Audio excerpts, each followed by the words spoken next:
नमस्कार साथियों, कैसे हो? बढ़िया। चलिए क्लास स्टार्ट करते हैं। और आप आज पढ़ोगे फिजिक्स। आप 10th क्लास पास करके आए हो और अब आज आपने एक साइंस सब्जेक्ट को चुना है। साइंस के अंदर मैथ और बायो दोनों जो स्टूडेंट है उनके दोनों के भी ये आपके फिजिक्स है जो कॉमन सब्जेक्ट है। क्या है? Common subject. तो ऐसे कोई विचारधारा लाने वाली बात नहीं है कि मैं बायो लूँगा या तो फिजिक्स आएगा कि नहीं आएगा, या मैथ लूँगा तो आएगा कि नहीं आएगा। तो ये आपके एक कॉमन सब्जेक्ट रहने वाला है। ठीक है, तो चलिए, आई थिंक सभी अच्छे परसेंटेज से पास होके आए हैं और अब अपन पढ़ने जा रहे हैं फिजिक्स। फिजिक्स एक ऐसा सब्जेक्ट है जिसके अंदर आप आपके ब्रह्मांड में होने वाली भौतिकी क्रियाओं का अध्ययन करते हैं। जैसे आपके हवाओं का चलना है, ग्रहों का अध्ययन है, ग्रहों की जो गति है, इस प्रकार के जो आप अध्ययन करोगे वो किसके अंदर करोगे? फिजिक्स के अंदर करते हैं। तो सबसे पहले आज मैं आपको क्या पढ़ाऊँ, एक ऐसा कॉमन टॉपिक में पढ़ाने जा रहा हूँ जो आपके 11th के अंदर बायो, मैथ और 12th क्लास के लिए भी पर्पस से बहुत इम्पोर्टेंट है। कैसे हैं कि 12th क्लास के मैथ वालों के लिए तो वो टॉपिक बहुत ही इम्पोर्टेंट रहेगा और आप लोगों के लिए अगर आपको फिजिक्स पढ़ रहे हो तो उससे पहले ये चीज़ आपको पता होनी चाहिए। वो अपन पढ़ रहे हैं आज अवकलन और समाकलन। इसमें से अवकलन अपन स्टार्ट करेंगे। देखो, अवकलन। अवकलन क्या है? ये एक मैथमेटिक टर्म है। ठीक है, तो मैथमेटिक टर्म है, कैलकुलस इसका पार्ट है और कैलकुलस है ये आपके पास में, कैलकुलस का एक पार्ट है डिफरेंशिएशन। आपके पास में जो अवकलन है और समाकलन है। अवकलन और समाकलन मैथ के जो स्टूडेंट है उसके लिए तो ये बहुत इंपॉर्टेंट है। 12th क्लास के बोर्ड के अंदर, माध्यमिक शिक्षा बोर्ड के अंदर अवकलन और समाकलन मिला के आपके 40 नंबर के क्वेश्चंस पूछे जाते हैं 12th क्लास के मैथ में। कहाँ पे? मैथ के अंदर। जबकि आपके पास में अवकलन और समाकलन अपन यहां पर जो पढ़ेंगे ये ओनली फॉर इसका इंट्रोडक्शंस और इसके फॉर्मूला बेसिस, क्योंकि फिजिक्स जो सब्जेक्ट है वो एक मैथमेटिकल रूप के अंदर ही है। थ्योरेटिकल पोर्शन बहुत ही कम आता है, डेरिवेशंस आते हैं, न्यूमेरिकल्स आते हैं। अब डेरिवेशन सोल्व करेंगे किसकी हेल्प लेंगे अपन? मैथ्स की।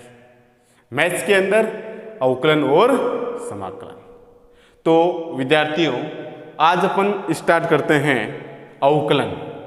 अवकलन और समाकलन जिस विद्यार्थी के माइंड में बैठ गए उसके माध्यमिक शिक्षा बोर्ड 10th क्लास के लिए भी बहुत बढ़िया हो जाएगा, प्लस 12th की और 11th की सारी फिजिक्स इजी हो जाएगी।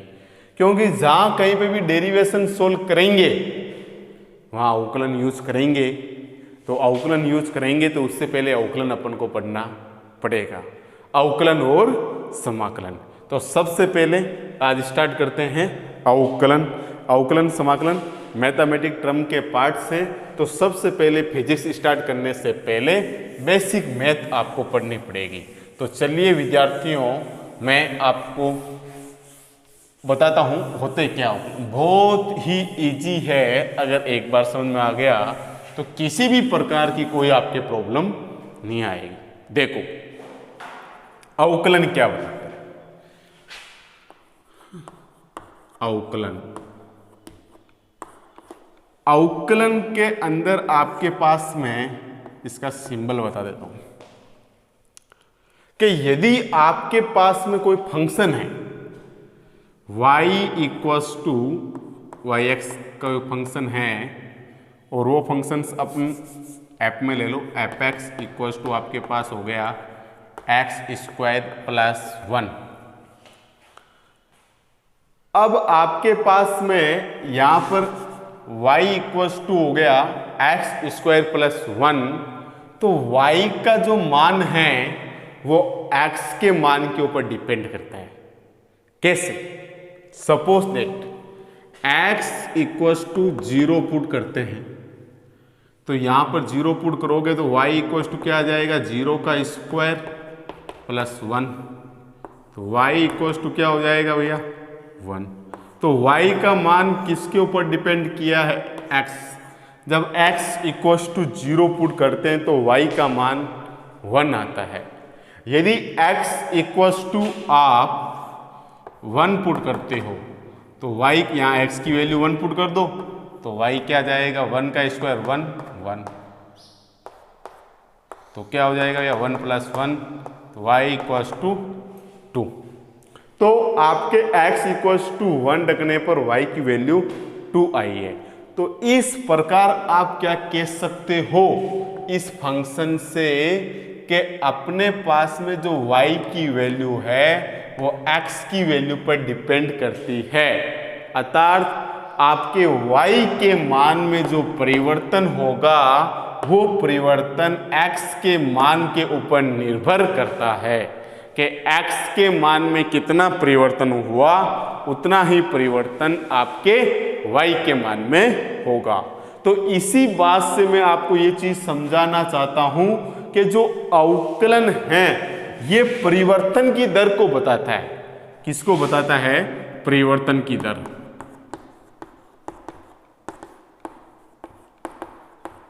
परिवर्तन की दर को बताता है। फिजिक्स के अंदर परिवर्तन की दर, जैसे पहले इसी से ही समझा दूं कि जैसे y के मान में परिवर्तन x के मान के ऊपर डिपेंड करता है, तो इसको किस रूप में लिखूं मैं ताकि आप समझ जाओ। तो आपके एक अवकलन का ये सिंबल बना dy upon dx। dy upon dx इसका मीनिंग क्या हो गया? y के मान में परिवर्तन हो रहा है with respect to x। y के मान में परिवर्तन हो रहा है विथ रेस्पेक्ट टू x।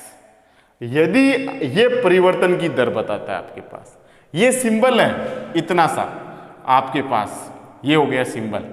अब किस में परिवर्तन हो रहा है? किसके रेस्पेक्ट में?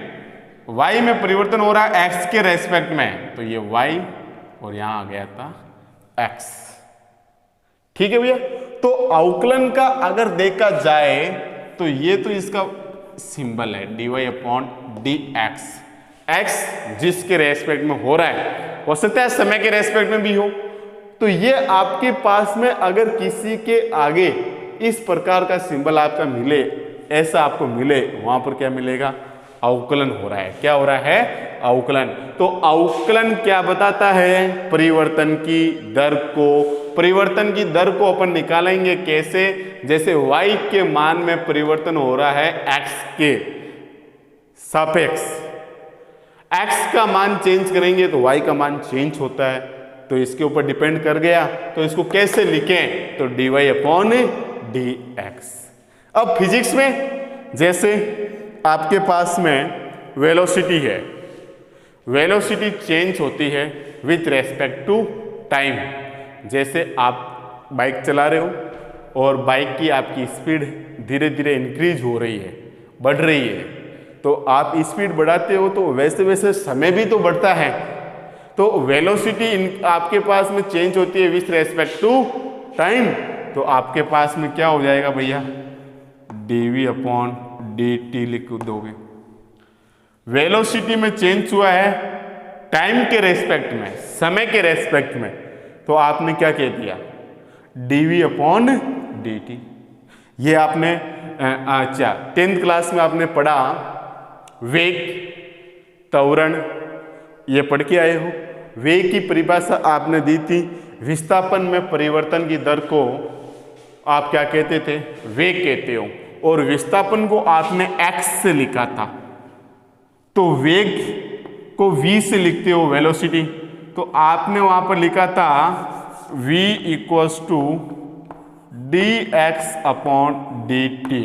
विस्थापन x का समय के सापेक्ष परिवर्तन की दर क्या कहलाती है? वेग। ये लो, यदि वेलोसिटी का समय के सापेक्ष परिवर्तन होता है तो वो आपके क्या कहलाता है? त्वरण। ये आपने पढ़ी है डेफिनेशंस, ऐसे फॉर्मूले 10th क्लास के अंदर आपने यूज लिए थे। तो वो कहाँ से आया है? वो अवकलन से आया है। तो अवकलन का मीनिंग पता लगा, ये आपके परिवर्तन की दर बताता है।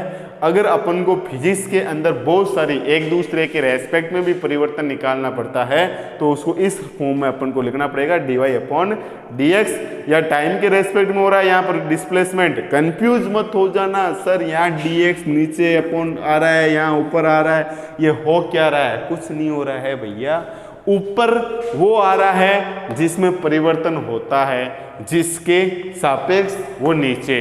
तो यहाँ पर तो y में हो रहा था, फंक्शन ही xy का था, इसलिए x नीचे और dy ऊपर। लेकिन यहाँ पर तो x और टाइम का फंक्शन है, x और टाइम का फंक्शन है। जैसे आपके पास में x इक्वल्स टू हो गया t स्क्वायर, ऐसा फंक्शन है।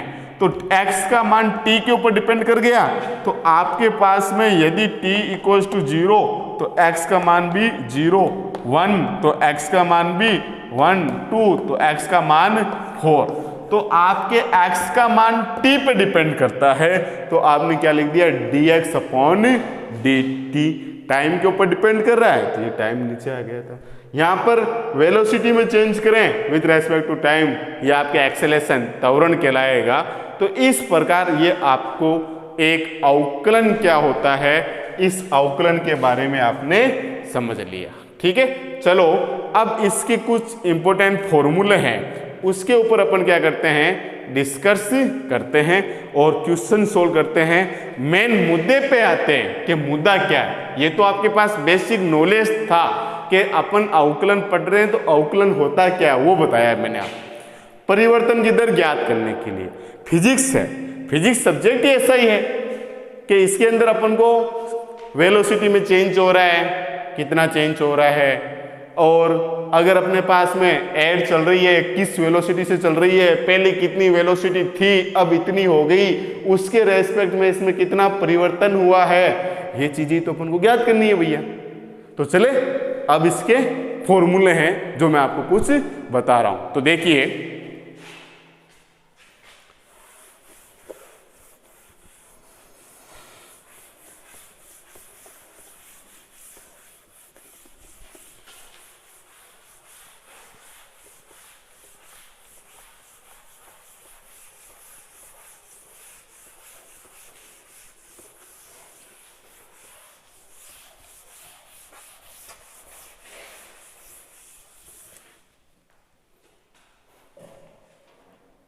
देखो आपके पास सबसे जो पहला फंक्शन है, फॉर्मूला है, वो देखो।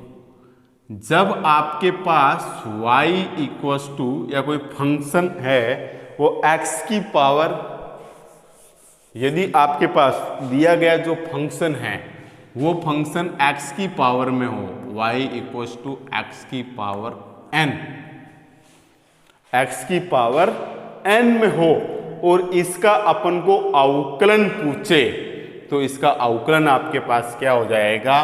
तो देखो इसका अवकलन का फॉर्मूला क्या है? dy dx, किसके रेस्पेक्ट में? x का फंक्शन है तो x के रेस्पेक्ट में ही इसका अवकलन करना है। तो x के रेस्पेक्ट में इसका जो अवकलन है वो क्या हो जाएगा बेटा? फॉर्मूला इसका n आगे आ जाएगा, x n-1, ये इसका आपके पास एक फॉर्मूला है। क्या है? यदि y इक्वल्स टू एक्स की पावर n कोई फंक्शन हो तो उसका अवकलन x के सापेक्ष क्या हो जाएगा? dy upon dx equals to n x n-1। ये फॉर्मूला आपको याद रखना है। यदि y इक्वल्स टू एक्स की पावर n हो हो तो x के सापेक्ष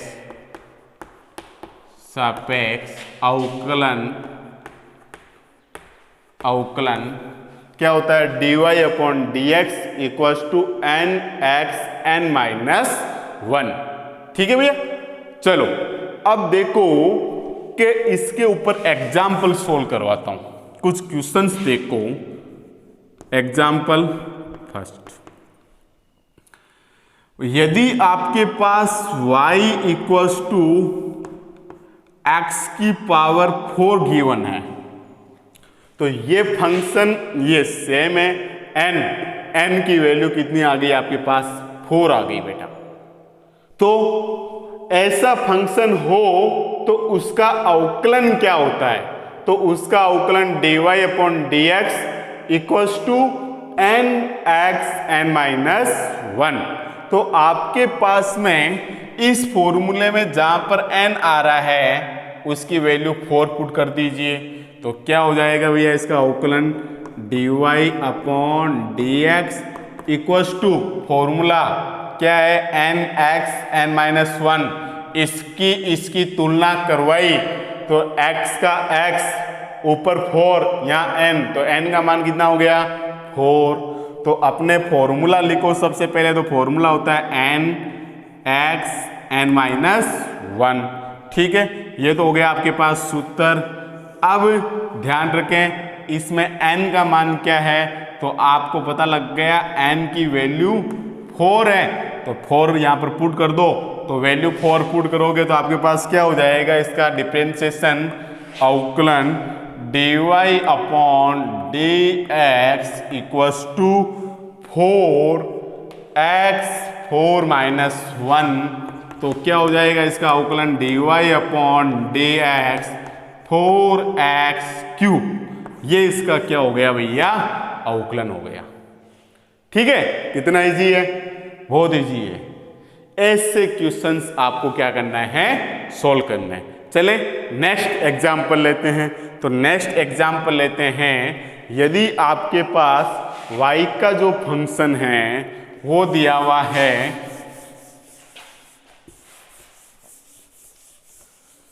यदि आपके पास एग्जाम्पल नंबर 2 y का फंक्शन x की पावर 8, तो अवकलन क्या हो जाएगा, n का मान कितना आ गया भैया 8 आ गया। ठीक है, फॉर्मूला क्या हो जाएगा dy/dx nxn-1। वैल्यूज पुट कर दो तो क्या हो जाएगा dy/dx क्या हो जाएगा 8x8-1। तो dy/dx तो 8x की पावर 9। ठीक है, तो ये आपके पास में क्या हो गया अवकलन। इस प्रकार से अपन यदि x की पावर n का फंक्शन दिया हुआ होता है तो उसका अवकलन इस प्रकार अपन फाइंड कर लेते हैं। ठीक है, तो अब आपको मैं कुछ असाइनमेंट देता हूं, कुछ क्वेश्चंस आपको दे रहा हूं, तो ये क्वेश्चंस के आंसर मुझे आप कमेंट बॉक्स के अंदर बताएं कि इसका अवकलन ये आएगा। जैसे सीधा सा सिंपल है, अगर ऐसा फंक्शन आ जाता है 8 आगे आ जाएगा, एक पावर कम हो जाती है, क्या हो जाती है इसका अवकलन क्या आया था 8x की पावर 7।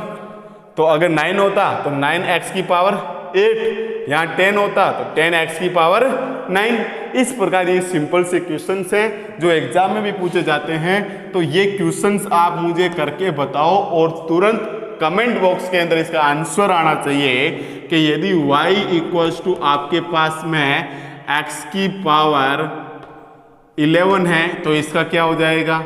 यदि आपके पास y इक्वल्स टू x की पावर 2 है तो इसका अवकलन क्या हो जाएगा। यदि आपके पास y की पावर आपके पास x इक्वल्स टू 15 है तो इनका मुझे अवकलन करके और आप कमेंट बॉक्स के अंदर आंसर बताइए। ठीक है भैया, ओके, थैंक यू। मिलते हैं नेक्स्ट अपन क्लास के अंदर। जो आपके पास ये चैनल है इसको सब्सक्राइब कर ले ताकि आपको मैक्सिमम जो इन्फॉर्मेशन है वो मिलती रहे। ठीक है भैया, ओके, थैंक यू।